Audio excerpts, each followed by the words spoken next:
created ÁLZATE because I had a goal of bringing more folks from my community, the Latina community, into our space.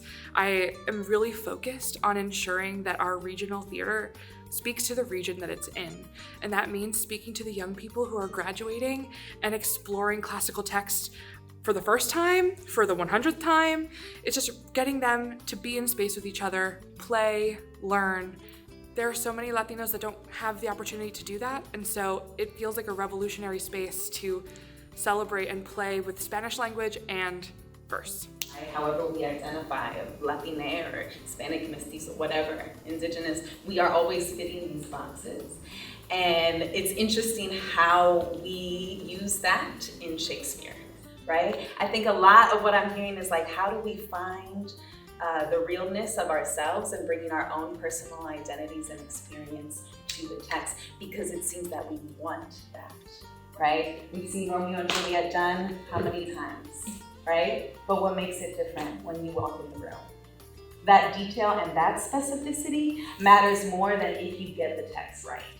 Not only did they have such a wonderful time getting to know each other, building a community of Latina artists here in this space, but they were also able to touch this text without feeling intimidated by it, without feeling like it was inaccessible. They were able to learn from Alina, who is such an incredible educator and actor who has such sense of this text, and they were really able to touch it, play with it, understand it, and feel like they can do Shakespeare, that they are the audience that Shakespeare is speaking to. I jumped on right away because I think it's very important to create a space, especially when dealing with classics, that really honor us and our personal identities and histories and culture, that we feel empowered to say these words, bringing all of us into it.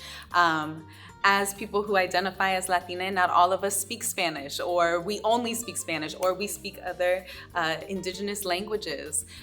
It's very interesting to see, okay, in a space that is primarily English, what freedom do we have to speak Spanish?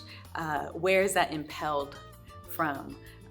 Why do we do that? Or why do we even choose to speak English? So that choice was interesting to see in each of the participants of the choice to speak English or Spanish.